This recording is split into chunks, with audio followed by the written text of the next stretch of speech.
Hello zu diesem Video rund um das Thema Kleben, also das Verkleben von Leder mit Lederfaserstoff, Leder mit Leder, Leder mit Futter und allen möglichen Materialien. Wir machen hier jetzt einmal ein ausführliches Video-Tutorial für euch, sodass ihr danach alles wisst, was ihr wissen müsst, um eure Lederaccessoires zu fertigen, wenn es ums Kleben geht.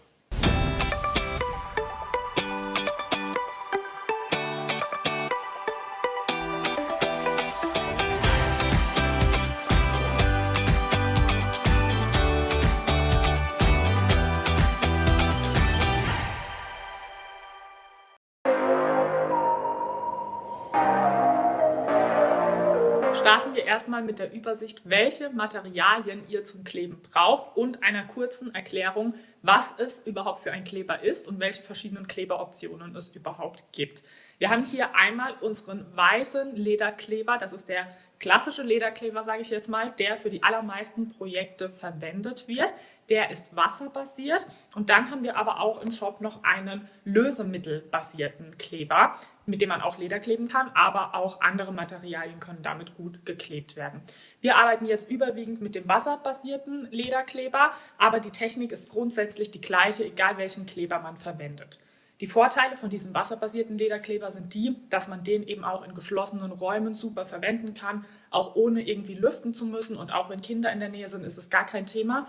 Bei diesem lösemittelbasierten Kleber würde ich auf jeden Fall empfehlen, immer zwischendrin zu lüften und den vielleicht jetzt auch nicht längere Zeit in der Nähe von Kindern zu verwenden, weil der, wie schon gesagt, auf Lösemitteln basiert und entsprechend ja auch vom Geruch her ein bisschen intensiver ist. Grundsätzlich sind beide Kleber Kontaktkleber. Das bedeutet eigentlich, und ich sage eigentlich, weil es gibt manchmal Ausnahmen bei uns, aber grundsätzlich wird Kleber auf beide zu verklebenden Flächen aufgetragen, dann wird es kurz ablüften gelassen und dann werden die Flächen mit Druck zusammengepresst. Wie schon gesagt, es gibt Ausnahmen von dieser Regel, speziell bei unseren Projekten, dazu komme ich dann aber später. Dann noch die anderen Materialien, die man so braucht. Was ich auf jeden Fall empfehlen würde, ist entweder ein Kleberspatel oder ein Pinsel. Die sind auf jeden Fall praktisch, um den Kleber auf dem Material zu verteilen. Also eins dieser zwei Dinge braucht man auf jeden Fall. Manche kommen mit dem Pinsel besser klar, andere kommen mit dem Kleberspatel besser klar. Ich würde empfehlen, einmal beides auszuprobieren, weil sie einfach ein bisschen unterschiedlich sind und ja, die Investition für beide Dinge hält sich sehr in Grenzen, ehrlich gesagt. Aktuell ist unserer DIY-Box auch immer der Pinsel dabei. Vielleicht ändert sich das in der Zukunft irgendwann mal, das weiß ich nicht, aber mit dem Pinsel kann man wirklich super arbeiten. Man kann den Kleber gut verteilen und das funktioniert sehr gut. Der einzige Nachteil an dem Pinsel ist der, dass er mit der Zeit eben verklebt und vor allem dieser wasserbasierte Kleber, aber auch der lösemittelbasierte Kleber wird eben so gummiartig und hat dann so kleine Krümel vorne an der Pinselspitze, was dann eben dazu führt, dass man den nicht ewig verwenden kann. Also das ist eher ein Verbrauchsmaterial, würde ich mal sagen. Deshalb legt ihr auch in jeder DIY-Box aktuell bei, egal ob man die Werkzeuge abwählt oder nicht, der Pinsel ist immer dabei. Alternativ kann man auch wirklich super den Kleberspatel verwenden. Der Vorteil vom Kleberspatel ist der, dass man teilweise noch ein bisschen akkurater arbeiten kann, weil wir hier natürlich eine, ja, ich sag mal, klare Kante haben, wo wir auch wirklich sehr punktuell dann Kleber auftragen können. Bei dem großen Kleberspatel ist es jetzt natürlich auch noch so, dass wir einfach eine größere Fläche haben und schneller den Kleber verteilen können. Und der Vorteil vom Kleberspatel allgemein ist der, dass man den super wieder reinigen kann. Also man kann den Kleber einfach antrocknen lassen, dann am Ende den Kleber abziehen und dann immer wieder verwenden. Also da gibt es eigentlich, glaube ich, keinen Grund, nochmal irgendwann einen Kleberspatel nachzukaufen. Oder wenn man ihn super häufig verwendet, irgendwann nach vielen Monaten oder Jahren, kann man sich natürlich auch nochmal einen besorgen. Die sind auch sehr günstig zu bekommen. Es gibt den Kleberspatel auch noch in dieser kleineren Größe. Damit kann man natürlich auch super akkurat arbeiten. Was ich dann beim Kleberspatel immer empfehlen würde, ist, dass man irgendeine Unterlage hat, wo man den Kleber draufkippen kann, weil man einfach mit dem Kleberspatel, wenn man jetzt hier dieses Fläschchen öffnet, wo wir den Kleber drin haben, nicht so gut den Kleber aufnehmen kann. Mit dem großen komme ich natürlich in diese Flasche gar nicht rein. Und mit dem kleinen, wenn ich hier jetzt reintunke, bleibt relativ wenig Kleber eben an dem Kleberspatel hängen. Deswegen ist es ein bisschen besser, das auf eine andere Unterlage zu kippen, zum Beispiel eine Untertasse oder wenn man so ein Acrylglasstück hat oder so, da drauf kippen und dann kann man es wie bei so einer Malerpalette den Kleber davon wegnehmen mit dem Kleberspatel. Beim Pinsel ist es ein bisschen leichter, da kann man nämlich einfach reintunken und der Pinsel nimmt tendenziell ein bisschen mehr Kleber auf, weshalb manche mit dem Pinsel ein bisschen besser klarkommen. Ich würde, wie gesagt, empfehlen, beides zu testen, dann einfach zu schauen, womit man am besten klarkommt. Der Pinsel muss eben immer wieder erneuert werden. Man kann den zwar unter Wasser reinigen mit ein bisschen Spüli, aber trotzdem hält er nur 2, 3, 4 Klebedurchgänge. Das ist einfach so. So, dann noch ein paar andere Materialien. Was ich auf jeden Fall auch empfehlen würde, ist hier so ein Lineal. Damit kann man einfach super dann auch zum Beispiel die Mitte anzeichnen von einem Teil, was geklebt werden soll. Da braucht man natürlich noch einen Stift dazu und kann sich so auch super beim Kleben und beim Positionieren irgendwie orientieren und die Teile aneinander ausrichten. Also ein Lineal ist nie verkehrt und immer praktisch einfach zur Hand zu haben, genauso wie ein Stift, um sich eben Markierungen zu machen. Dann kann ich auch noch empfehlen, und das gehört auch in die Kategorie akkurates und genaues Kleben und Hilfsmittel zum Kleben, dass man eine Klarsichthülle zur Hand hat. Die kann man nämlich nehmen, um verschiedene Teile voneinander zu trennen, um dann zum Beispiel nur einen kleinen Teil erst zu kleben und dann später die Klarsichthülle immer weiter entfernen und dann Stück für Stück weiter zu kleben. Das macht gleich alles mehr Sinn im nächsten und übernächsten Kapitel, wenn wir dann das in der Anwendung richtig zeigen. So, und dann, last but not least, würde ich auch noch empfehlen, irgendwas zur Hand zu haben, womit man den Kleber bzw. die 2 verklebten Teile miteinander nochmal so ein bisschen verpressen kann, also so glatt drücken kann. Zum Beispiel die lange Seite eines Kantenformers, damit kann man das so gut dann glatt drücken oder glatt rollen, sage ich mal. Oder einen Teigroller kann man auch sehr, sehr gut verwenden. Oder wenn man nichts dergleichen zur Hand hat, kann man auch einfach hier nicht die geriffelte Seite, sondern die glatte Seite von zum Beispiel der Kleberflasche verwenden. Und auch damit kann man Sachen gut festdrücken. Also ihr seht schon, man braucht nicht viel zum Kleben. Einfach nur Kleber, Spatel, Pinsel, was auch immer, Kleber selbst. Und dann so 2, 3 Hilfsmittel zum Markieren und besser ausrichten. Und ich würde sagen, jetzt starten wir mit der Technik.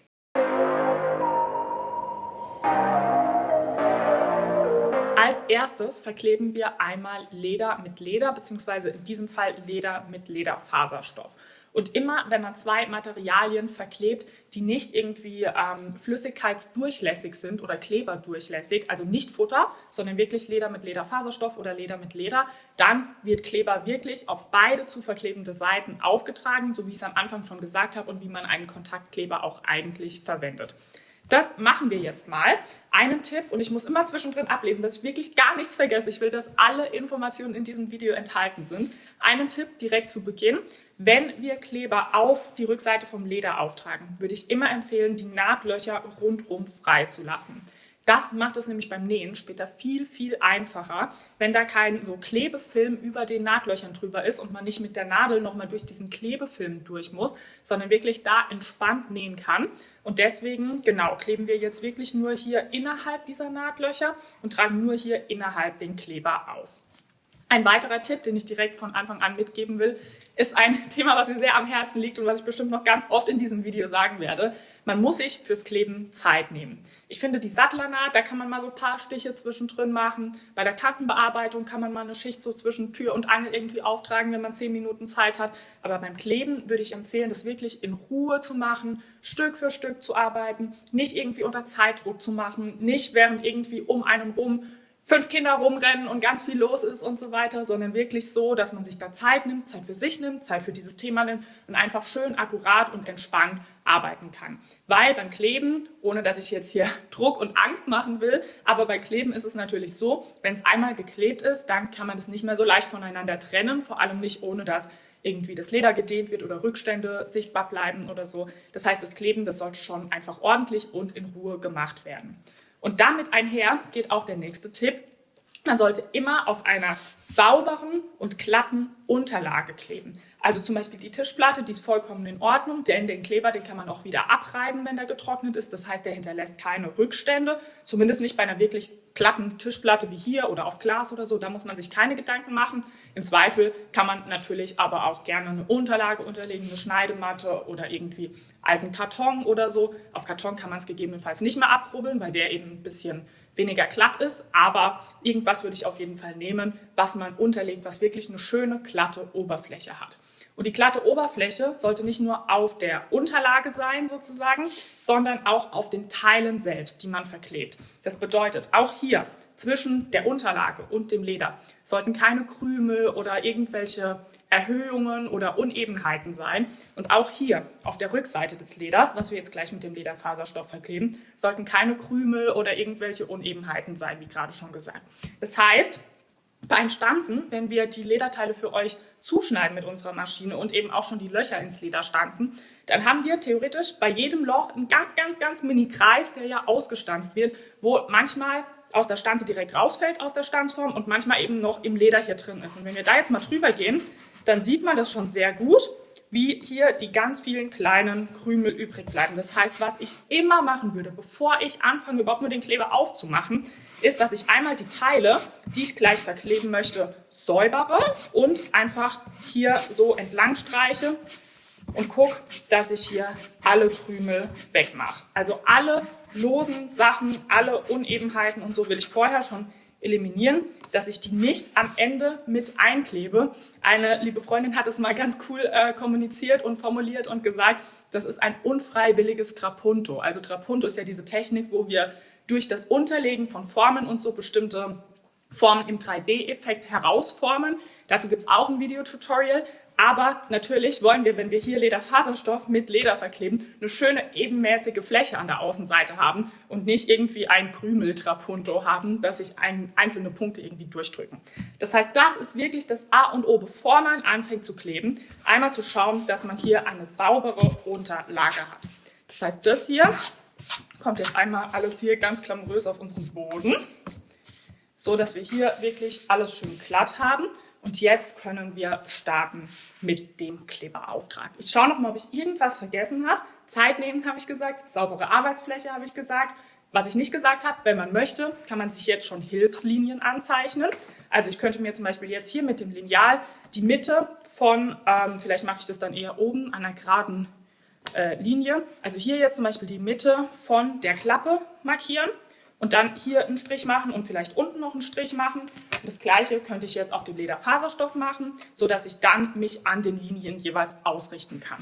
Bei so einem kleinen Teil brauche ich das ehrlich gesagt nicht und viele von euch werden das auch nicht brauchen, aber wenn euch das hilft, dann macht es auf jeden Fall. Investiert die 20 Sekunden, die ihr dafür braucht und dann macht ihr es euch einfach leichter, um wirklich ganz toll akkurat zu kleben und auszurichten. Alternativ kann man natürlich auch bei der Verstärkung, die nämlich immer innerhalb der Nahtlöcher positioniert wird, die aufs Leder legen. So, einfach schön hier einmal positionieren. Und dann kann man sich das entweder einfach merken, wie weit die jetzt innerhalb der Nahtlöcher positioniert ist. Also hier sieht man das auch ganz gut. Irgendwie so 2 mm innerhalb der Nahtlöcher endet die Verstärkung. Oder man kann sich das natürlich auch mit einem Stift markieren. Muss man ja auch nicht überall markieren, es reicht auch nur so an einer Ecke oder an 2 Ecken. Und dann habe ich hier eben schon diese Orientierung, an der ich dann gleich dieses Teil positionieren kann. So viel noch zum Thema Hilfslinien. Okay, dann würde ich sagen, starten wir jetzt mit dem Kleberauftrag. Ich arbeite jetzt mal mit dem Pinsel. Ja, für diese Stelle arbeite ich jetzt mal mit dem Pinsel. Danach arbeite ich mal mit dem Kleberspatel, dass man einfach mal den Unterschied sieht. Beim Pinsel kann ich jetzt natürlich schön hier reintunken. Ich könnte auch theoretisch mir ein bisschen Kleber hier drauf kippen und dann einfach den Kleber verteilen. Beides ist möglich. Gut, jetzt haben wir hier halt den Kleberauftrag. Man wird jetzt gleich relativ schnell sehen, dass dieser Kleber, der jetzt gerade in der Kamera noch weiß ist, einzieht und dann das Leder einfach auf der Rückseite dunkler macht sozusagen, weil es eben einzieht. Und es kann dann gut sein, dass wir gleich noch eine zweite Schicht Kleber auftragen müssen. Okay, also man sieht schon, ich muss da auf jeden Fall ein paar Mal reintunken. Idealerweise tunkt man den Pinsel nicht ganz so tief rein, wie ich es jetzt gemacht habe, sodass man sich nicht irgendwie alles vollklebt. Aber das ist auch einfach Übungssache und wie gerade schon gesagt, und ihr werdet es noch so oft in diesem Video hören, einfach die Tatsache, wenn man sich Zeit nimmt und nicht noch irgendwas anderes nebenbei macht, wie Videotutorials drehen oder so. Gut, dann klebe ich jetzt hier mal, indem ich einfach ein bisschen Kleber hier drauf kippe und das ein bisschen schneller verteile. Und man sieht schon ziemlich gut, finde ich, dass man mit dem Pinsel eben auch hier schön an die Ränder gehen kann. Also man kann auch mit dem Pinsel relativ akkurat arbeiten. Man verteilt trotzdem relativ schnell, finde ich, auch das Material. Also das dauert mit dem Pinsel, obwohl er relativ klein ist, jetzt nicht ewig lange. weil man damit einfach relativ viel Kleberflüssigkeit direkt auf den Pinsel aufnehmen kann und dadurch, dass man dann immer stärker drauf drückt, sozusagen den Kleber wieder gut abgibt. So,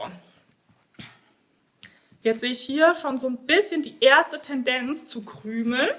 Ich hoffe, man kann es in der Kamera sehen. Hier ist so ein kleiner Krümel, hier ist so ein kleiner Krümel. Den will ich eigentlich nicht hier drin haben. Der ist jetzt noch wirklich so minimal, dass der keine Rückstände hinterlassen würde. Und man muss natürlich auch schauen, dass man es nicht verschlimmbessert, weil wenn ich jetzt da mehrfach drauf touche mit meinen Fingern, dann mache ich natürlich gegebenenfalls nur noch mehr Krümel rein. Also so ganz, ganz Mini-Krümel, die würde ich jetzt vielleicht nicht unbedingt wegmachen, aber sobald sie so groß sind, dass man sie auch mit dem Finger wirklich spürt, würde ich sie auf jeden Fall entfernen.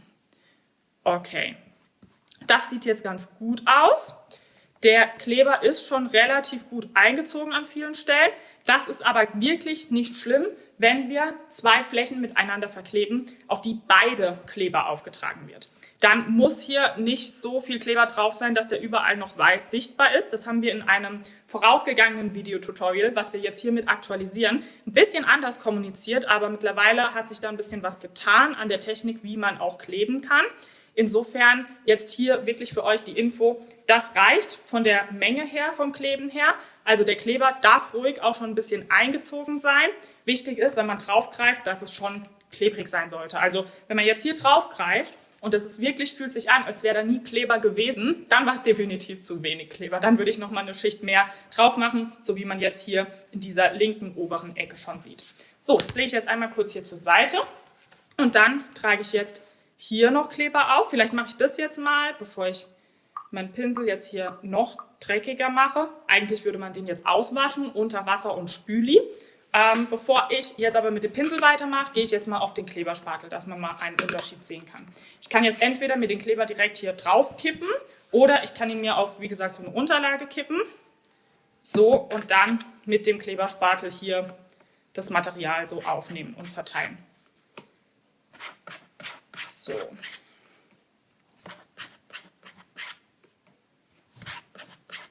Auch hier werde ich jetzt den Kleber überall verteilen. Hier gehe ich wirklich bis zum Rand, weil die Verstärkung wird ja innerhalb der Nahtlöcher geklebt. Deswegen kann ich hier wirklich den Kleber bis zum Rand auftragen. Und mit dem Kleberspatel kann man halt wirklich den Kleber relativ angenehm verteilen und die Klebermenge gut dosieren, finde ich, weil man den Kleber halt so über die Oberfläche zieht. Man hört es auch vielleicht, dieses Geräusch. Aber manche kommen trotzdem mit dem Pinsel einfach besser klar. Also es ist wirklich Geschmackssache. Wie gesagt, hier meine Empfehlung, gerne beides mal ausprobieren. Im Zweifel würde ich immer gucken, dass ich einen Kleberspatel auch zu Hause habe, weil wenn der Pinsel mal verkrümelt ist oder verklebt ist und man jetzt keinen weiteren auf Vorrat hat oder so, dann kann man auch da einfach easy auf den Kleberspatel umschwenken. So. Jetzt hier einmal noch rundherum. Man sieht auch bei diesem Lederfaserstoff jetzt, wie der Kleber sehr stark einzieht. Auch das ist jetzt kein Thema, weil wir, wie gesagt, zwei Schichten miteinander verkleben, wo wir auf beide Schichten Kleber aufgetragen haben. Bei einem nächsten Kapitel, wo es dann ums Verkleben mit Futter geht, ist die Handhabung ein bisschen anders. So, was man jetzt auch sieht, ist, dass ich hier relativ viel Sauerei gemacht habe und auch meinen Tisch ein bisschen mit eingepinselt habe oder eingespatelt habe. Deswegen rutsche ich auch gerade immer weiter hier nach links. Ich hoffe, dass man es in der Kamera jetzt noch sehen kann, was ich hier so mache.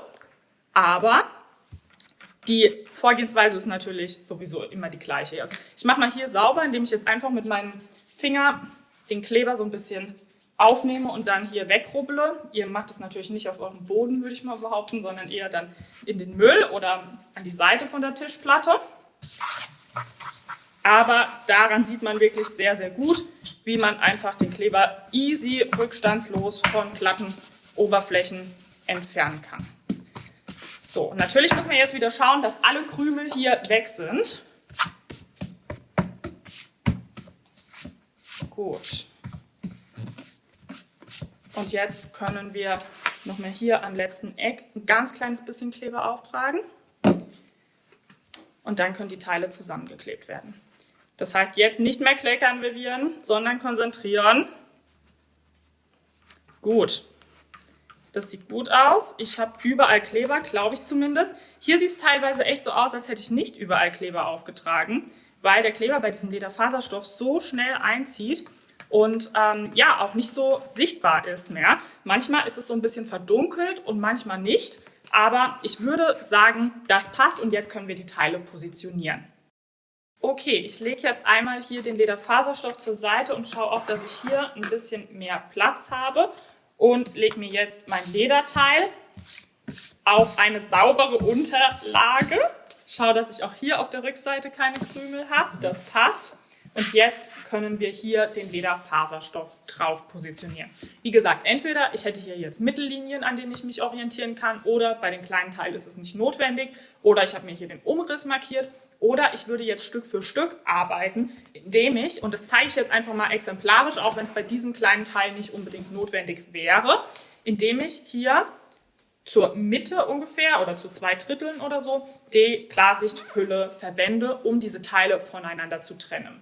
So, jetzt kann ich das umdrehen und jetzt, ganz wichtiger Tipp, beugt ihr euch über euer Werkstück drüber, dass ihr wirklich ganz ordentlich hier das positionieren könnt. Ich mache das jetzt nicht, weil man dann hier in der Kamera nur meinen Kopf sieht, in der Kamera von oben, aber eigentlich würde man sich jetzt so hier drüber beugen und dann eben das schön akkurat Stück für Stück positionieren. Ich mache es jetzt von ein bisschen schräger Entfernung. So an einer Ecke positioniere ich mich, orientiere ich mich, drücke das so ein bisschen fest und dann Stück für Stück vorarbeiten. Jetzt kann ich die Klarsichthülle Stück für Stück wegziehen. Wie gesagt, bei den kleinen Teilen ist es nicht notwendig, aber so versteht ihr die grundsätzliche Vorgehensweise und kann auch den Rest dann hier festdrücken und glatt drücken. So. Hier zum Beispiel ist es relativ eng innerhalb der Nahtlöcher. Hier ist ein bisschen mehr Platz. So 1-2 mm Versatz ist auch bei so einer Verstärkung jetzt gar nicht so dramatisch, ehrlich gesagt, weil da ja jetzt noch Futter, Leder, Innen und so weiter drüber kommt. Aber grundsätzlich hilft es auf jeden Fall, diese Orientierungslinien vorher zu zeichnen. Okay, jetzt haben wir das hier festgeklebt. Jetzt können wir nochmal von der Vorderseite schauen, wie es hier aussieht. Einwandfrei, würde ich sagen. Auch hier nochmal alle Krümel weg. Und jetzt können wir das Ganze noch etwas mehr miteinander fixieren. Das bedeutet, dass wir jetzt unseren Teigroller oder die lange Seite unseres Kleberspatels oder die flache Seite unseres Kleberfläschchens verwenden, um das Ganze nochmal festzudrücken. Okay, wunderschöne Geräusche hier. Ich mache es mal mit dem. Wirklich schön hier auch am Rand überall festdrücken. So. Genau, das passt. Man könnte es theoretisch auch von der Vorderseite machen. Ich würde aber, wenn möglich, immer von der Rückseite arbeiten. Einfach nur, dass man das Leder nicht verletzt. Die glatte Oberfläche macht jetzt auch diesem super unkaputtbaren Leder gar nichts. Aber pauschal gesagt, würde ich es im Zweifel eher immer von der Seite machen. Dann geht man auf Nummer sicher. Ganz wichtig, noch einmal der Reminder. Ich weiß, ich habe schon oft gesagt, ich will es trotzdem nochmal sagen. Wirklich schauen, dass gerade bei diesem Festdrücken hier keine so Krümel sind, wie jetzt gerade bei mir. Also wirklich eine schöne, glatte Unterlage, sodass wir hier keine Krümel in die Oberfläche vom Leder reindrücken. Bei diesem Leder ist es jetzt nicht so stark auffällig, weil das ein Leder mit einer Struktur ist, wo es einfach nicht so auffällt. Aber bei einem Glattleder zum Beispiel würde man das eben deutlich leichter sehen. Gut, das war das Positionieren. Wenn ich mir das jetzt hier so anschaue, habe ich nicht perfekt akkurat geklebt. Also wirklich hier unten ist es relativ eng, hier oben ist es nicht ganz so eng. Und das liegt wirklich daran, dass ich mich nicht über mein Werkstück drüber gebeugt habe und wirklich hier oben an den beiden Ecken geschaut habe, dass ich schön mittig ausrichten kann und so weiter. Und dass ich was anderes nebenbei noch gemacht habe, nämlich dieses Video aufnehmen und mich nicht ganz in Ruhe und voll konzentriert darauf fokussiert habe. Und deswegen auch das nochmal als Reminder, macht es und dann habt ihr gar kein Thema mit dem Kleben. Grundsätzlich ist es wirklich super einfach, man muss sich nur die Zeit dafür nehmen.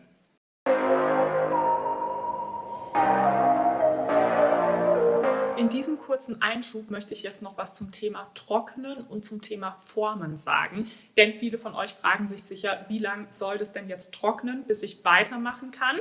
Und ich habe da schon mal eine gute Nachricht. Die Klebekraft, die wir jetzt hier haben, einfach nur durch das Verkleben und durch das einmal Festdrücken mit zum Beispiel der Seite von der Kleberflasche, die reicht schon aus, um jetzt direkt mit der Verarbeitung weiterzumachen. Also wir haben hier jetzt schon eine gute Klebekraft. Wir können jetzt schon die nächsten Teile kleben. Wir können schon nähen, wir können schon Kantenbearbeitung machen und so weiter. Aber die vollständige Klebekraft, die ist so zwischen 4 und 12 Stunden auf jeden Fall über Nacht erreicht. Warum jetzt so eine große Zeitspanne? 4 oder 12 Stunden ist ja schon ein Unterschied. Das liegt auch so ein bisschen daran, wie ist die Raumtemperatur bei euch, wie ist die Luftfeuchtigkeit bei euch. Deshalb kann man das so pauschal nicht sagen. Aber über Nacht ist auf jeden Fall die vollständige Klebekraft erreicht und nach kurzer Zeit ist auch schon wirklich eine Klebekraft erreicht, mit der man dann mit der Verarbeitung weitermachen kann. Wir haben eine Ausnahme und das ist zum Beispiel bei Stellen, die wirklich extrem stark belastet werden. Also zum Beispiel bei Schuhen oder so. Da wäre es tatsächlich so, bevor ich die dann tragen würde, wenn die verklebt wurden, würde ich es auf jeden Fall über Nacht trocknen lassen, weil da ja wirklich viel Zug und Belastung irgendwie auf die Teile kommt. Aber so, was jetzt die Klappe angeht oder generell die Fertigung unserer Taschen oder des Planers oder so, würde ich auf jeden Fall sagen, dass man mit der Verarbeitung jederzeit weitermachen kann. Und spätestens am nächsten Tag ist dann alles so final von der Klebekraft her, dass man sich sowieso gar keine Sorgen mehr machen muss. Okay, dann noch ein zweites Thema, und zwar das Thema Formen. Das hört sich jetzt ein bisschen kryptisch an, aber es gibt einige Teile, da macht es vielleicht Sinn, die Teile direkt so zu formen und in Form trocknen zu lassen, wie sie später verwendet werden. Jetzt kann man nicht so pauschal sagen, wo das der Fall ist und wo nicht. Ich versuche euch trotzdem so eine Orientierung mitzugeben. Zum Beispiel hier bei der Sattelklappe haben wir ja wirklich die Situation, dass diese Klappe über dem Taschenkörper schon relativ stark gekrümmt ist. Also so würde die jetzt auf dem Taschenkörper sitzen. Jetzt könnte man sich hier zum Beispiel schon überlegen, ob man die wirklich auch so in Form trocknen lässt. Also zum Beispiel hier eine Wasserflasche hinstellen, hier eine Wasserflasche hinstellen und die dann direkt so in Form trocknen lassen. Jetzt ist so ein bisschen die Frage, ist die Krümmung hier oder ist die Krümmung hier? Das kann man jetzt halt noch schwer beurteilen, wenn es nicht auf dem Taschenkörper drauf ist. Aber grundsätzlich auch da eine gute Nachricht. Diese Krümmung ist so entspannt, also wirklich nicht stark, dass man das auch einfach glatt trocknen lassen kann und dann später, wenn man es am Taschenkörper anbringt, immer noch in Form biegen kann. Es gibt Situationen, da sollte man aber wirklich direkt sogar schon in Form kleben und dann auch in Form trocknen lassen. Ich habe jetzt kein genaues Beispiel hier, aber bei unserem Brillenetui wäre das der Fall. Sagen wir mal, das wäre jetzt dieses Teil für das Brillenetui. Und das wird ja wirklich in einer 180-Grad-Krümmung beziehungsweise in einem 180-Grad-Winkel gefaltet. Also das ist wie ein Buch wirklich zusammengeklappt. Das heißt, wir haben hier wirklich eine starke Falte, ungefähr so oder vielleicht sogar noch ein bisschen flacher. Und das bedeutet physikalisch gesehen, dass die Strecke innen kürzer ist als die Strecke außen, wenn wir mehrere Materialien miteinander verkleben. Beim Brillenetui ist es nur der Futterstoff, der ist sogar irgendwie 5 mm kürzer angelegt in der Breite, weil der einfach weniger Strecke braucht. Bei einer Verstärkung oder so könnte das natürlich einen größeren Unterschied machen. Also wenn wir das jetzt so krümmen und wenn wir es jetzt genau nehmen würden und messen würden, wäre wahrscheinlich das Leder mittlerweile ein bisschen gedehnt und ein bisschen länger, als es vorher war sozusagen. Und der Lederfaserstoff hätte eine kürzere Strecke zurückzulegen. Das heißt, bei wirklich so Teilen, die um 180 Grad gekrümmt werden, gefaltet werden, wirklich wie ein Buch zusammengeklappt werden. Da würde ich auf jeden Fall empfehlen, schon in Form zu kleben und auch in Form zu trocknen. Ein weiteres Beispiel, wo ich gleich wieder sage, dass es doch nicht zutrifft, ist unser D-Ring-Einfassteil oder auch Statement-Gurt-Einfassteil oder so. Unser D-Ring-Einfassteil, das ist eben dieses Teil, was meistens an den Seitenteilen von den Taschen befestigt wird, um dort dann Tragevarianten und so weiter zu befestigen. Das wird auch um 180 Grad zusammengefaltet, bevor dann und dann wird der D-Ring aufgefädelt und so an der Tasche befestigt.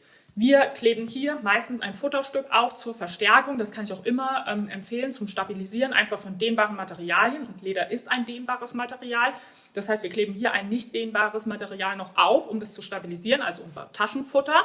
Und da würde man dann auch in einer 180 Grad Faltung oder Krümmung das Ganze theoretisch trocknen lassen. Jetzt ist es bei dem D-Ring-Einfassteil aber so, das ist so mini, dass wir hier von irgendwie dann einem halben Millimeter sprechen oder so, wo das Futter gegebenenfalls weniger Strecke zurücklegen muss wie das Leder außen. Deswegen kann man es bei so einem Mini-Teil ehrlich gesagt vernachlässigen. Aber stellen wir uns vor, dieses D-Ring-Einfassteil wäre jetzt so groß, dann würde ich empfehlen, das schon wirklich in der Falte zu kleben und zu trocknen. Also ich glaube, die Theorie war klar zum Verstehen. Es gibt aber noch eine Sache, die ich euch mitgeben will, generell zu diesem Thema, wenn man etwas überdehnt oder wenn man etwas generell dehnt oder faltet oder dann wieder glatt macht danach und so weiter. Wenn Leder, oder eigentlich gilt es für viele, viele Materialien, außer jetzt für ein Gummi oder so, aber wenn Leder einmal gedehnt wurde, dann ist es nicht mehr möglich, das ohne Makel oder ohne Rückstände wieder in die Ursprungsform zurückzubekommen. Und auch da gibt es wieder Ausnahmen von der Regel, aber ich zeige euch, wo das besonders auffällt. Zum Beispiel hier bei der Taschenklappe von der Saddleback aus Glattleder. Wir haben hier eine glatte Oberfläche, so würde das auf der Tasche drauf sitzen. Ich dehne es jetzt mal noch stärker, um das einfach wirklich in der Kamera dann zu verdeutlichen. Sagen wir mal, das wäre jetzt wirklich hier so stark gekrümmt, dass wir hier schon fast irgendwie eine 180 Grad Krümmung hätten. Und wenn ich jetzt versuche, das wieder glatt hinzubekommen, also zurück zu stauchen, dann sehe ich hier unschöne Falten im Leder. Also diese Stauchfalten, ich hoffe, man kann sie jetzt in der Kamera gut sehen, die sind einfach da, weil das Material einmal auseinandergezogen wurde und gedehnt wurde. Und jetzt versuche ich, das längere Material, das Mehr an Material wieder auf die gleiche Strecke zurückzustauchen. Physikalisch funktioniert das einfach nicht. Das fällt aber bei so einem Glattleder deutlich mehr auf, als zum Beispiel jetzt so einem genahten Leder, was wirklich nochmal deutlich elastischer ist und einfach die Oberfläche durch diese Struktur weniger anfällig ist und einfach Unregelmäßigkeiten oder Falten oder so weniger auffallen. Also wenn ich das hier, tut mir eigentlich schon in der Seele weh, das jetzt hier so zu falten, aber man wird sehen, es macht fast keinen Unterschied. Wenn ich das hier jetzt zurückfalte oder zurückstauche, man kann, wenn man vielleicht ganz genau hinschaut, eine ganz, ganz leichte Stauchfalte erkennen, aber da muss man es wissen, dass man das überhaupt gemacht hat an der Stelle. Also da zum Beispiel passiert ganz, ganz wenig. Insofern auch immer so ein bisschen im Hinterkopf behalten, mit was für einer Art von Leder arbeite ich gerade, wie verhält sich das vielleicht, ist es besonders anfällig und sollte ich gewisse Teile vielleicht wirklich darauf achten, die nicht zu überdehnen, weil ich es dann nicht mehr rückgängig machen kann. Das wollte ich euch noch mitgeben. Ich glaube, grundsätzlich kann man wirklich die allermeisten Teile flach trocknen, beziehungsweise ich glaube es nicht, ich weiß es. Und wenn das nicht der Fall ist, dann schreiben wir euch das auch in der Anleitung dazu, sodass ihr ganz genau wisst, wenn ihr nochmal was gesondert in Form trocknen müsst. Zum Beispiel auch beim Bodenteil vom Shopper oder von der Bucketbag, das wird in einem 90-Grad-Winkel einfach direkt schon getrocknet. Da kann man super die Kante von so einer Tischplatte nehmen und da wird es aber in der Anleitung dann genau erklärt, dass man das an dieser Stelle so machen soll. Gut, im nächsten Video geht es jetzt nochmal um dieses Thema Kleben von Leder mit Futter oder Lederfaserstoff mit Futter. Da gibt es nochmal so ein bisschen eine speziellere Vorgehensweise. Dann geht es noch an Tipps und Tricks und dann haben wir es geschafft und ihr wisst alles zum Thema Kleben.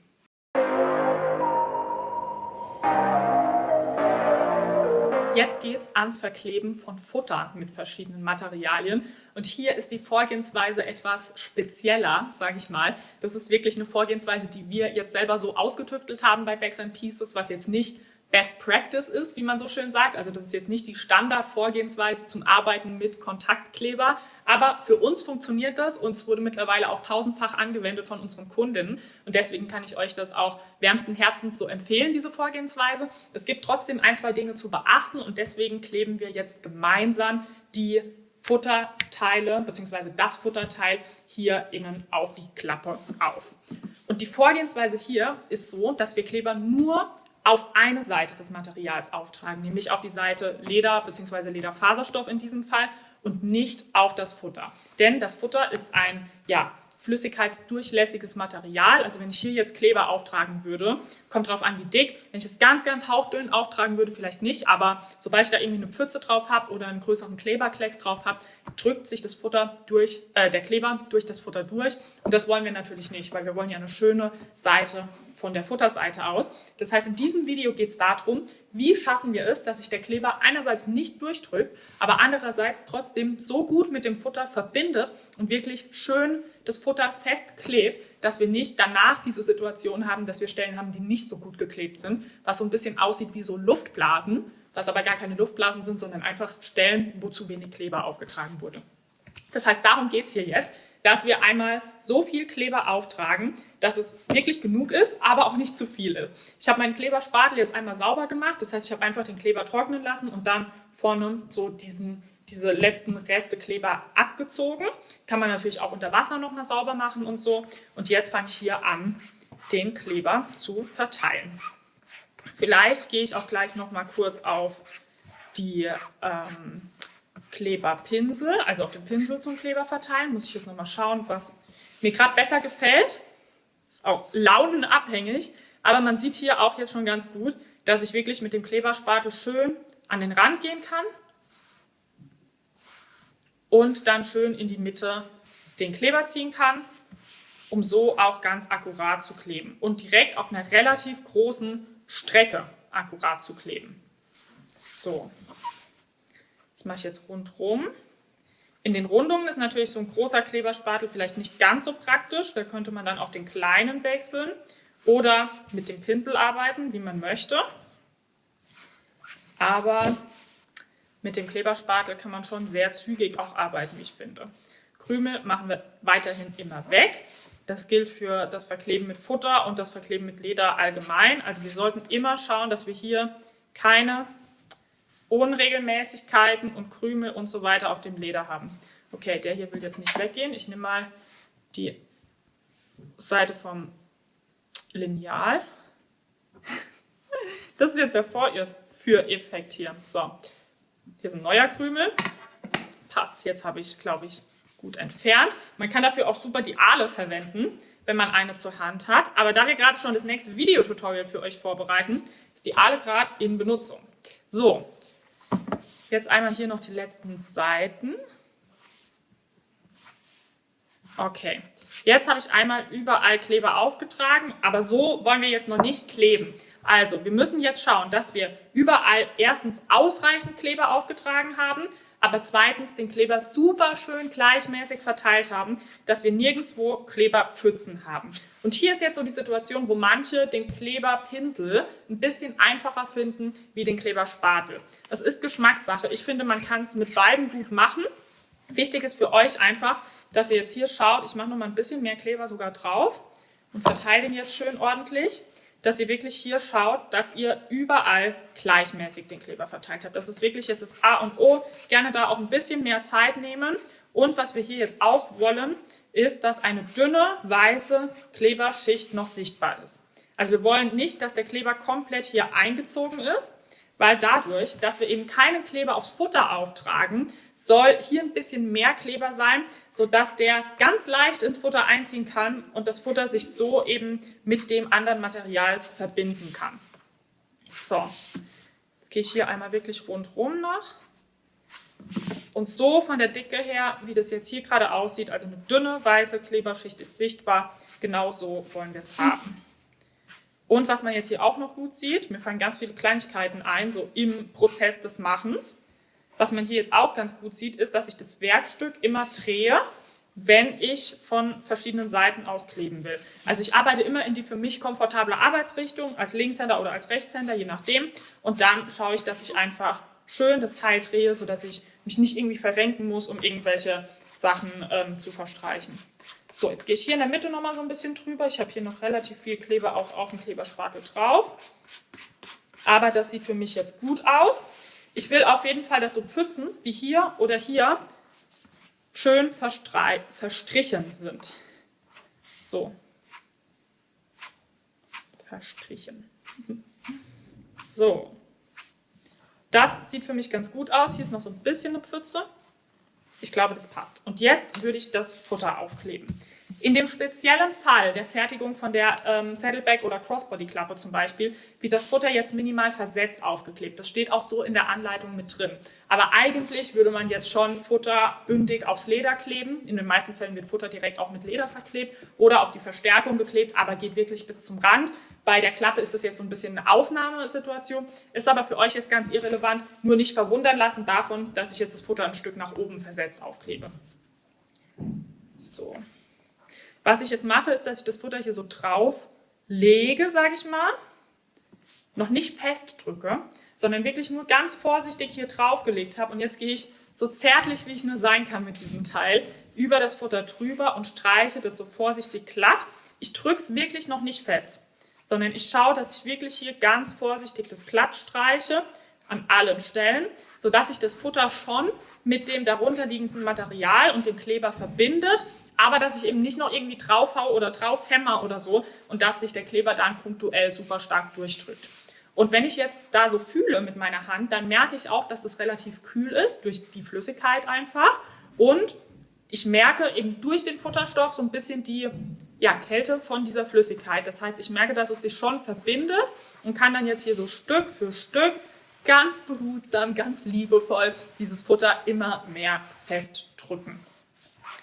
So, und wenn ich dann wirklich auch merke, dass sich da nichts durchdrückt und auch so am Rand mal schaue, dass ich hier drücke und da drückt sich überall nichts durch, dann kann ich ein bisschen mehr Druck aufwenden oder jetzt auch mit der flachen Seite von zum Beispiel der Kleberflasche oder vom Kantenformer oder so das fester festdrücken. Ich mache es trotzdem noch nicht mit meiner vollen Kraft gerade und ich erhöhe die Kraft sozusagen immer mehr, bis ich wirklich irgendwann jetzt mich schon ein bisschen mehr da drauf lehnen kann und wirklich gut festdrücke. Genau. Hier haben wir es, wie gesagt, die Situation, dass dieses Futter jetzt ein bisschen versetzt aufgeklebt wurde, aber für euch nicht relevant in dem Fall. So sollte das jetzt aber aussehen. Und jetzt revidiere ich vielleicht minimal das, was ich in dem Video vorher gesagt habe, zum in Form trocknen. Wenn ich das Ganze jetzt schon so ein bisschen krümme, um zu schauen, dass sich das Futter eben auch schön an der Krümmung anliegt sozusagen und nicht irgendwo Luftblasen wirft oder eben Blasen, wo nicht genug Kleber aufgetragen wurde oder so, dann kann ich das auch nochmal überprüfen, ob das alles gut geklebt hat. Das kann man mit allen Teilen machen. Die meisten Teile, die werden ja ehrlich gesagt auch gar nicht in so einer Krümmung am Ende genutzt. Also sowohl das Vorderteil als auch das Rückteil von der Tasche wird ja meistens relativ flach auch im finalen Zustand sein. Insofern ist es nicht immer unbedingt notwendig, aber gerade bei so einer Klappe oder so kann man theoretisch auch schon mal so ein bisschen nachhelfen, was jetzt diese Krümmung angeht. Und wir sehen wirklich, das hält hier überall wunderschön, also es ist genau so, wie es sein soll und wir haben auch keine Kleberflecken. Und das ist genau das, was wir erreichen wollen. Jetzt schaue ich einmal in meine Notizen, ob ich irgendwas vergessen habe zu diesem Thema Futter kleben, aber ich glaube, wir haben alles. Dann geht es jetzt weiter mit dem letzten Video oder mit dem letzten Kapitel, wo ich nochmal ein paar Tipps und Tricks mitgebe zu dem ganzen Thema Kleben, verschiedenen Materialien, verschiedenen Hilfsmitteln und so weiter. Und dann seid ihr bestens informiert.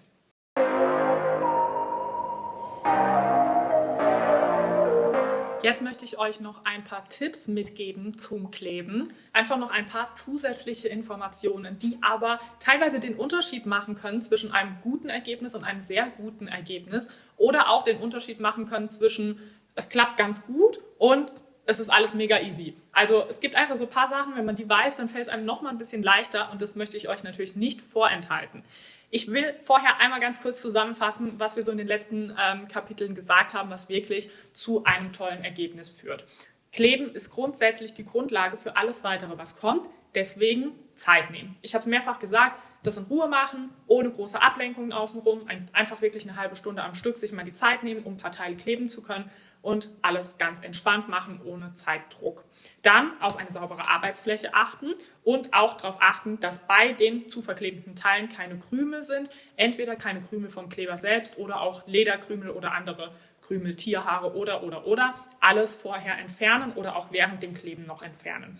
Da habe ich jetzt auch mal das Beispiel von einem Kleberpinsel, der nicht sofort ausgewaschen wurde und deswegen auch vorne, einfach auch dadurch, dass er schon relativ viel benutzt wurde, so leichte Krümel hat. Ich versuche das mal hier jetzt so ein bisschen zu simulieren. Sieht man jetzt vielleicht nicht ganz so gut in der Kamera, aber je mehr man diesen Pinsel eben reibt, und das ist ja ganz normal beim Prozess des Kleberverteilens, reibt man diesen Pinsel eben über das Material, desto mehr sammelt sich der Kleber auch vorne in den Krümeln, in der Spitze an, also diese Kleberkrümel. Also hier an der Spitze haben wir jetzt relativ viele Kleberkrümel und die kann man eben an der Spitze auch nochmal so ein bisschen abziehen Oder man hat eben dann die Situation, dass man wirklich einen neuen Pinsel nehmen sollte oder auf den Kleberspatel wechseln sollte. Also das ist das, was jetzt hier an der Spitze noch übrig war. Und wenn ich das nicht abmache, dann verteilt sich natürlich irgendwann auf dem Leder. Insofern auch das wirklich nochmal ein wichtiger Tipp. Dann das nächste, was ich ein bisschen ausführlicher zeigen will, wenn meine Hände hier von Krümeln befreit sind, ist die Tatsache, dass Kleben auch die Grundlage für eine gute und vor allem einfache Kantenbearbeitung sind. Denn wir haben hier jetzt die Situation, dass wir diesen Innenstreifen, wo ich jetzt auch schon den Magnet befestigt habe, auf dieses Teil kleben würden. Und da wollen wir jetzt ganz akkurat arbeiten. Da zeige ich dann auch gleich nochmal die Verwendung von der Klarsichtfolie. Aber vorher möchte ich euch hier mitgeben, dass es Sinn macht, an vielen Stellen eigentlich, wenn man die Muße und die Geduld hat, bei fast allen Stellen, die verklebt werden, Kleber auch an der Außenkante aufzutragen. Und mit der Außenkante meine ich nicht diese Kante hier, sondern ich meine jetzt nehme ich meinen kleinen Kleberspatel, ich mache mir hier nochmal ein bisschen Kleber drauf, sondern ich meine diese Kante hier. Also ich möchte schon weiterhin die Nahtlöcher freilassen, denn ich möchte es ja beim Nähen einfach haben. Aber wenn ich jetzt hier Kleber auftrage, und das mache ich jetzt einmal rundherum, dann führt das dazu, dass ich auch die Außenkanten oder die Lederteile wirklich bis hin zur Außenkante super akkurat miteinander verkleben kann und super bündig vor allem miteinander verkleben kann. Und dass ich in der Kantenbearbeitung wirklich dann im Profil gesehen eine geschlossene Kante habe, die auch noch, dadurch, dass der Kleber ja aushärtet und trocknet, auch noch ein bisschen starrer ist, was es einfach zum Auftrag der ersten Schicht Basecoat bei der Kantenbearbeitung viel, viel einfacher macht. Also es hat wirklich nur Vorteile, das zu machen. Entweder, weil wir hier Leder mit Leder verkleben und dann wirklich eine schöne starre Kante haben, die wirklich bis zum Rand geklebt ist. Oder auch wenn wir Futter verkleben, also Futter aufs Leder kleben, vollflächig, dann wirklich das Futter auch schön bis zum Rand festgeklebt wird, dann weniger anfällig ist zum Ausfransen und eben wirklich schön am Rand auch festgeklebt wird und dafür für die Kantenbearbeitung das alles leichter macht, weil man eben eine verbundene Fläche hat und nicht irgendwie eine Fläche Futter hat, eine Fläche Leder, dann kommt ja nochmal ein anderes Teil drauf mit meistens einer Fläche Futter und einer Fläche Leder, und man dann irgendwie 4 Lagen mit dem Basecoat miteinander verbinden muss. Das ist ziemlich anstrengend und braucht auch einfach viel mehr Schichten Basecoat. Das heißt, die Fleißarbeit, die ich jetzt hier mache, die lohnt sich doppelt und dreifach, wenn ich dann an die Kantenbearbeitung gehe, weil das führt dazu, dass ich mir mindestens eine, eher sogar 2 oder 3 Schichten Basecoat spare. Gut, jetzt bin ich hier fast drumrum. Ich habe so lange geredet, dass wir auf diesem einen Teil schon hier wirklich drumrum den Kleber verteilt haben. Man sieht hier auch, es ist nicht viel. Ich tupfe da einfach ein paar Mal mit dem Kleberspatel rein, nehme ein kleines bisschen Kleber auf und gehe dann wirklich nur die äußeren 2 mm hier außerhalb der Nahtlöcher am Rand entlang. Es muss auch nicht 100% ordentlich sein und es ist auch kein Drama, wenn man mal einmal über die Nahtlöcher so drüber geht wie hier, dann sind 2 Stiche, wo man ein bisschen kräftiger die Nadel durchs Leder drücken muss, beziehungsweise ein bisschen kräftiger hört sich so an, als müsste man immer die Nadel stark durchs Leder drücken, so ist es natürlich nicht. Eigentlich gleitet die Nadel relativ leicht durchs Leder durch und wenn man halt jetzt hier so eine Stelle hat, wo man dann noch ein bisschen Kleber zwischendrin auf den Nahtlöchern hat, dann ist es eben da so, dass man minimal mehr Kraft braucht. Solange es nicht auf der gesamten Fläche ist, ist es auch nicht anstrengend, irgendwie bei 2, 3 Stichen gar kein Thema. Aber ich würde es halt vermeiden, das irgendwie auf der gesamten Fläche zu machen. So, das mache ich jetzt noch beim zweiten Teil. Einmal auch hier Fleißarbeit rundherum. Und dann können wir die Teile schön bündig aufeinander kleben. Und ich erkläre, während ich das jetzt hier schon mache, frei nach dem Motto, man soll sich auf eine Sache konzentrieren und nicht beides gleichzeitig machen, erkläre ich jetzt schon mal den nächsten Tipp, den ich noch für euch habe, nämlich diese Tatsache mit dem Stück für Stück arbeiten, Hilfslinien machen zur Markierung, zum Ausrichten und eben auch dieses mit der Klarsichtfolie arbeiten.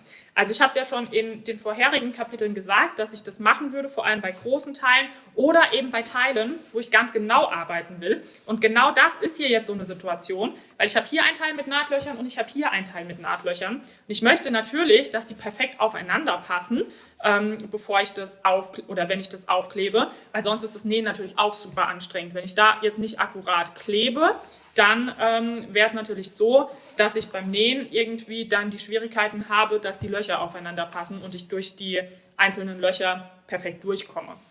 Eine andere Möglichkeit wäre jetzt hier bei der Klappe, sogar in diesem Fall, man könnte theoretisch auch erst die Klappe annähen und danach dann kleben. Gerade bei so Ledern, die stark dehnbar sind, also bei so einem Velourleder oder so einem Lammnapper oder so, würde ich das vielleicht sogar wirklich empfehlen, weil da dieser Streifen halt deutlich dehnbarer ist, wie bei jetzt so einem Glattleder oder so einem gefinischten Leder, wie wir es jetzt hier haben. Aber grundsätzlich ist es dann halt ein bisschen schwieriger, danach so feine Klebungen nochmal zu machen, wenn die Teile schon vernäht sind. Deswegen machen wir es jetzt so, dass wir einfach super akkurat kleben und dann haben wir auch gleich kein Problem beim Nähen. So, einmal überall Kleber aufgetragen. Vorher hatte ich auch hier schon Kleber innerhalb aufgetragen, also auf der Stelle, wo jetzt hier innerhalb der Nahtlöcher noch ein bisschen Lederrand ist. Ich hatte mir das so angezeichnet, so grob mit dem Kugelschreiber und habe mir auch hier diese Stelle angezeichnet, wo der Magnet dann aufgeklebt wird und habe da, und das war jetzt auch eine Ausnahme, weil wir eben da nochmal eine Kleberschicht draufkleben, wirklich auch Kleber aufs Futter aufgetragen. Das ist wirklich so die einzige Situation, wo man das eigentlich tun würde, wenn dann die nächste Schicht Leder noch draufkommt und man das dann nicht sieht. Und da darf natürlich auch der Kleber durch das Futter durchdrücken. Und jetzt machen wir dieses ordentliche Stück für Stück Positionieren, was ich schon angekündigt habe. Ich mache mir hier mal Platz, lege wirklich die Klarsichthülle zu einem absoluten Großteil über dieses Stück drüber, sodass ich mich nur, vielleicht mache ich sogar so, dass ich mich nur auf eine Stelle erstmal konzentrieren kann, auf eine Ecke. Jetzt würde man eigentlich, wenn man eine Nadel zur Hand hätte, also wenn man ein bisschen besser vorbereitet wäre als ich, auch noch sich eine Nadel zu Hilfe nehmen bei der Positionierung. Das macht es auch noch mal einfacher. Also ich könnte jetzt durch eine, sag ich mal, markantere Stelle, wie zum Beispiel hier durch diese eine Ecke, eine Nadel stechen und dann durch das Äquivalent hier auch eine Nadel stechen und hätte dann auch schon mal genau die richtige Positionierung. Das hilft einfach für den Anfang, das kann man dann auf der anderen Seite nochmal machen und vielleicht nochmal hier unten nochmal machen und das hilft auch bei der Positionierung. Aber wenn man sich die Klarsichtfolie zur Hilfe nimmt und wirklich dann jetzt übers Werkstück drüber beugt und es Stück für Stück ganz in Ruhe macht, dann funktioniert das auch. Das mache ich jetzt. Ich versuche nicht zu reden und mich wirklich jetzt mal darauf zu konzentrieren. Und dann kann man gleich sehen, wie das funktioniert. Ich beuge mich jetzt auch hier drüber oder versuche so ein bisschen wegzubleiben.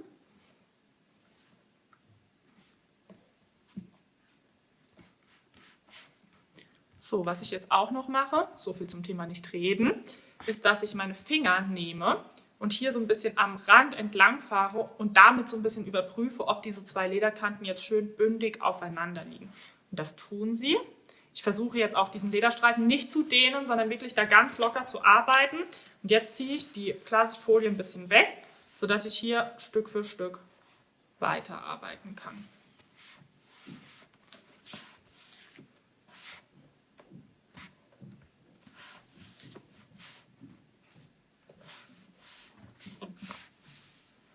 So, das passt. Jetzt gehe ich hier unten an die Rundung. Wenn man halt schon irgendwie 1/3 geklebt hat, dann ist es auch ehrlich gesagt schon vorgegeben, wie sich der Rest da drauf legt. Gerade bei so starreren Ledern wie hier, dann kann man die Klarsichthülle auch wegmachen. Trotzdem dann nochmal an den markanten Stellen wie hier an der Ecke schauen, dass man da eben auch bündig aufklebt. So, und das sieht für mich gut aus. Von vorne sieht das auch sehr gut aus. Kann man auch noch mal ein bisschen festdrücken. Dann noch mal ein bisschen überprüfen, ob alles passt, bevor man es final festdrückt. Aber das fühlt sich wirklich alles sehr passend und akkurat an. Hier habe ich vielleicht so eine kleine Stelle, wo ich es noch mal ein bisschen entfernen könnte und nach oben ziehen könnte. Wenn man das noch nicht so richtig festgedrückt hat, dann hat man da auch noch ein bisschen mehr Flexibilität. Aber hier hätte ich jetzt wirklich auch super die Nadel zur Hilfe nehmen können nochmal, um das auch noch perfekter zu kleben. Und dann hätte das auch super gepasst. Es passt aber auch so jetzt. Also ich werde das auf jeden Fall ohne Probleme nähen können. Gut, jetzt gehe ich nochmal hier mit meinem Teigroller, der kein Teigroller ist, drüber und fixiere das alles schön. Auch hier an der Stelle mit dem Magnet, natürlich ganz wichtig. Da kann man auch schön nochmal den Kantenformer nehmen, um das wirklich gut festzudrücken. Und das war jetzt ein gutes Beispiel zum Zeit nehmen, Stück für Stück arbeiten, ohne Zeitdruck arbeiten, konzentriert arbeiten und vor allem mit Hilfsmitteln arbeiten und das, was man einfach zur Hilfe nutzen kann, auch zu nutzen. Jetzt schaue ich einmal in meine Notizen, ob ich noch Informationen habe, die ich mit euch teilen möchte. Ja, und zwar noch 2, 3 kleine Tipps, 2 Tipps noch. Erstens, dieser weiße Lederkleber, ich habe schon gesagt zu Beginn des Videos, ist auf Wasserbasis. Das heißt, es ist auch möglich, den mit Wasser zu verdünnen. Wenn man das Gefühl hat, der ist sehr zähflüssig, irgendwie dickflüssig oder so, würde ich vielleicht nochmal so 10% Wasser dazu machen. Eigentlich empfiehlt man destilliertes Wasser. Um ehrlich zu sein, habe ich noch nie destilliertes Wasser benutzt, sondern immer normales Wasser, weil ich den Kleber dann auch relativ zeitnah genutzt habe und nicht nur mal 2 Jahre im Schrank habe stehen lassen. Insofern würde ich sagen, das ist auch kein Thema. Man muss natürlich berücksichtigen, dass man dann prozentual ein bisschen mehr Kleber braucht, wenn es mit Wasser verdünnt wurde, um die gleiche Klebekraft zu erreichen und dass der Kleber ein bisschen länger braucht zum Trocknen, weil ja mehr Wasseranteil enthalten ist. Aber grundsätzlich ist das möglich.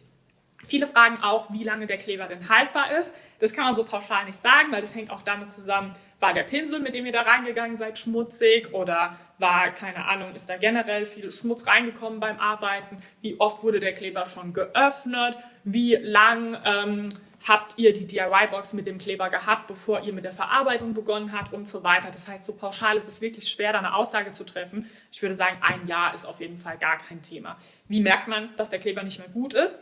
Wenn er entweder eine komische Farbe angenommen hat, also jetzt ist der so milchig weiß, der sollte nicht irgendwie gelblich sein oder so, und wenn er irgendwie von der Konsistenz her komisch ist oder wenn er sehr intensiv riecht, weil der ist eigentlich sehr geruchsneutral. So viel vielleicht nochmal zu diesem Kleber. Und dann habe ich noch einen letzten Tipp für euch, bevor wir dieses Video beenden. Und zwar das Thema, was passiert, wenn ich doch mal irgendwas geklebt habe, was so gar nicht zusammengehört, oder wenn ich doch noch mal was neu kleben will, weil ich es nicht so akkurat geklebt habe, oder wenn ich merke, da ist zu wenig Kleber an einer Stelle gewesen und das Futter löst sich, oder. Ich sag mal so, wenn es einmal geklebt ist, ist es eigentlich geklebt. Es gibt Möglichkeiten, das noch voneinander zu entfernen, aber oft ist es dann so, dass man manche Teile nochmal irgendwie nachbestellen muss über unseren Kundensupport oder so oder sich nochmal anderweitig irgendwie besorgen muss, je nachdem, um was es sich handelt, um dann die Teile nochmal verarbeiten zu können. Weil natürlich beim Entfernen verschiedener Teile dann auch meistens das Leder nochmal gedehnt wird. Also wenn ich den Streifen hier jetzt nochmal abziehe, durch das Ziehen, ist es einfach unvermeidbar, dass ich das dann dehne und dass der dann länger ist als dieses Außenteil und es nicht mehr aufeinander passt. Auch wenn man zum Beispiel Verstärkung nochmal abzieht, dann löst die sich meistens in so verschiedene Schichten auf, weil das so ein Verbundmaterial ist aus geschredderten Lederfasern. Und dann ist es wirklich so, dass man da wahrscheinlich nochmal eine neue Verstärkung aufbringen muss. Aber fast alles lässt sich irgendwie lösen, also da im Zweifel bei uns um Hilfe bitten. Grundsätzlich, was man aber vorher immer schon überhaupt tun kann, ist einmal das Anföhnen, also wirklich den Haartrockner, den Föhn verwenden, um den Kleber zu erwärmen und ihn so zu reaktivieren.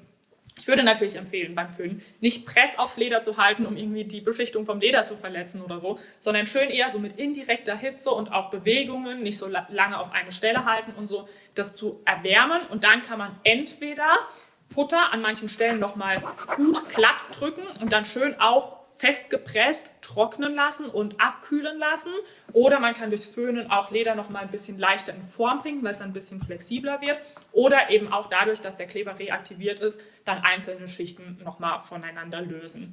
Braucht man eigentlich nicht, aber es gibt halt Situationen, da ist man trotzdem froh, wenn man weiß, dass es geht. Insofern gebe ich euch diesen Tipp natürlich auch gerne mit.